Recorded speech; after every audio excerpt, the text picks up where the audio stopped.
Saxon Algebra 2, Lesson 108. This is a classic lesson. It's straightforward. I think you'll be fine.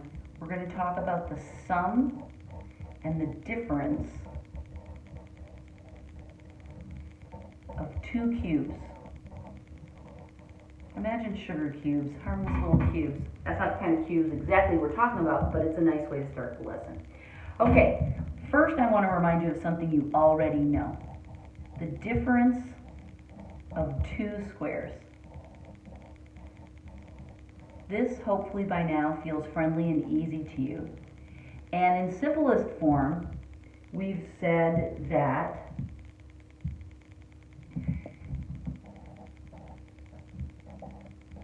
if you recognize a pattern where you have squares and there's a minus sign in between, you can factor that immediately, like so. Okay? You don't have to even do any calculation once you realize that this is the pattern. And you can break it down into this. You can put the minus sign first and the plus sign second, or you can reverse it. You can also write it like this.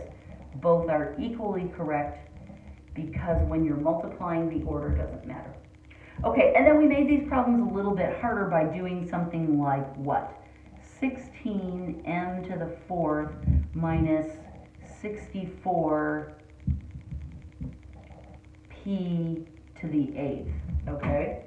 And we go, okay, well, these are two squares, but they're kind of confusing. So then what we do is say, okay, if this is a squared minus b squared, then let's figure out what a is equal to and then what b is equal to. Let's take the square root of this. Okay, the square root of this would be 4 is the number, and then m, it would be 2. So then when we multiply this times itself, we would get the 4 back. Sometimes you have to be careful thinking about the exponent. And then this one, if we take the square root of this, it would be 8p to the fourth. Okay? And then these expressions we would use to write this out. So we would say, let's use this one with the plus sign first. We would say 4m squared plus 8p to the fourth and 4m squared minus 8p to the fourth. Okay? And that would be our final answer. Okay? So this is my made-up example to remind you of how difference of two squares works.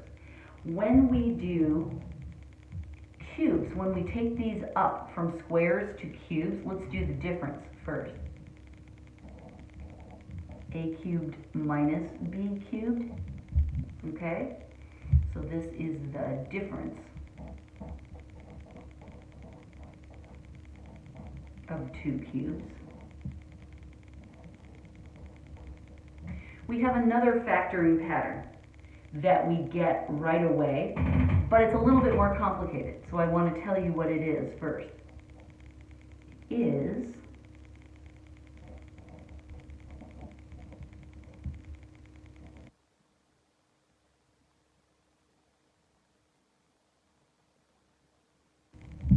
Okay, just like here, we're going to memorize this expression. I'm going to write it all in one big clump so you can see it. We're going to memorize this, and then whenever we recognize that we have this pattern, the difference of two cubes that looks like this, we can find our a and b and go right into this arrangement, okay? Let's try one. Let's try an easy one without a bunch of bells and whistles like that. Factor x cubed y cubed minus p cubed. Okay, we see the pattern. This is a cube, and we're subtracting. So we know that this is going to apply to our expression here. So what we have to figure out is what is our a equal to and what is our b equal to. And the way that we do that is we remember that this one is a cubed and this one is b cubed. So the cube root of this would be xy, and the cube root of that would be p. So now we have our values, and we can use them to write this whole big monstrous thing. So it will be, and I'm not going to use buckets because everything's positive. We just have the one minus sign here. So we'll have xy xy minus p, see how I'm just substituting the values in. A squared is going to be x squared y squared, plus AB is xyp, and then b squared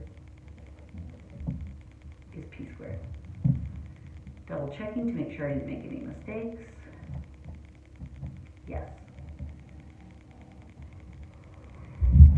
I think the hardest part is finding the cube root of the original two terms, because sometimes these weren't too bad, but sometimes that can get a little tricky. All right, so this is the formula we need to memorize, and whenever we recognize we have this pattern, we can just immediately factor it according to that formula. Okay, now, unlike squares, we also have a cool pattern when we have the sum of two squares. Sum of two cubes rather. Sum of two squares, we don't have an easy factoring for that pattern. We just have to do that one ourselves. So that doesn't break down easily. But when you're dealing with cubes, it does work. If we have the sum of two cubes,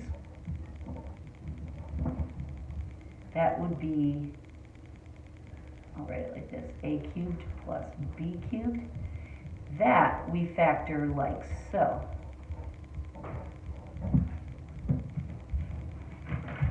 Double checking, I don't want to give you the wrong. Yep.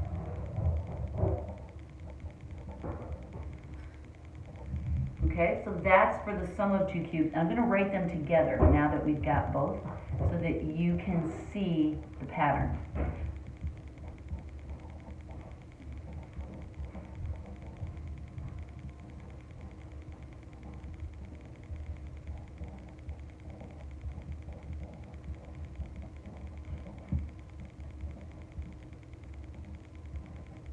Okay, as you're memorizing this, notice that in this first binomial that just has the a and the b, the sign matches the original sign between the cubes.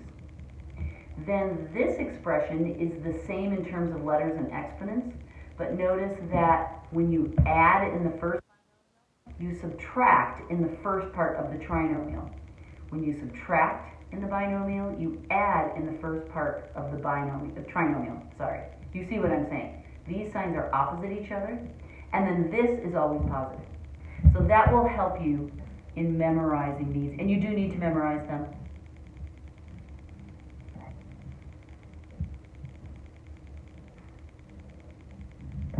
My cloud got a little sloppy. It's okay.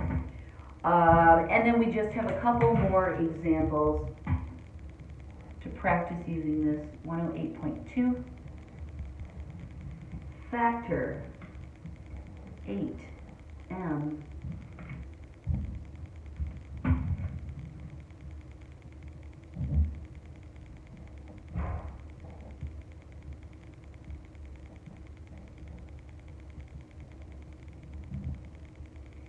Okay, so it takes a while to train your eye to do this, but we recognize, oh, this is a cube and this is a cube. We're adding them, and so we'll use this expression to factor them.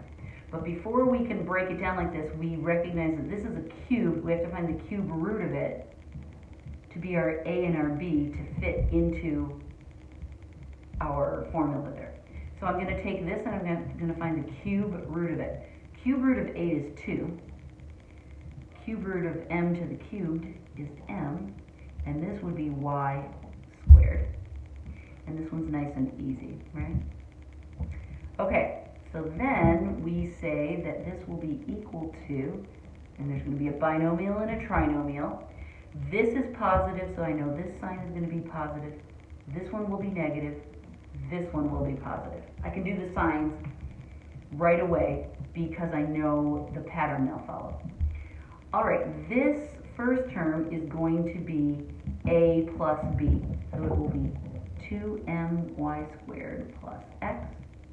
And now for this one, I need to square it. So it's 4m squared y to the fourth minus everything to my squared x plus x squared. Double checking my answer. And that's correct. Okay, so we know the patterns. We just have to take our particular expression and break it down so that we can make our values fit the pattern. Okay, one more.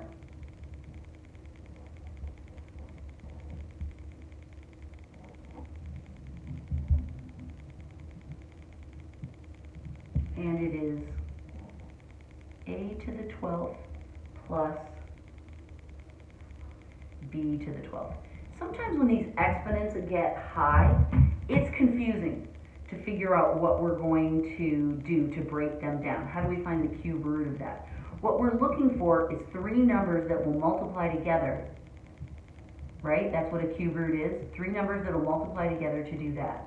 And we know that they're all going to be a's, and they're going to have exponents on there, and we know that when we're multiplying these together to get this number back, we're going to add the exponents. So we can see that if this is 4, 4, 4, then when we add those 3 4s, we'll get the 12 back. So we know that a equals a to the 4th, and then b will work the same way.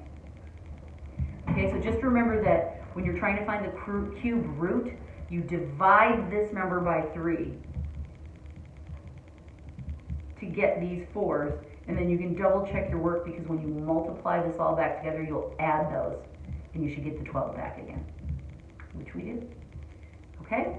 And so now we just fit our pattern, binomial, trinomial, it's plus here, so we know it's going to be plus, minus, plus, and this is a to the 4th plus b to the 4th. This is the square, so it's 8 of them. And then this is squared again. Yay. That's lesson 108. Good job.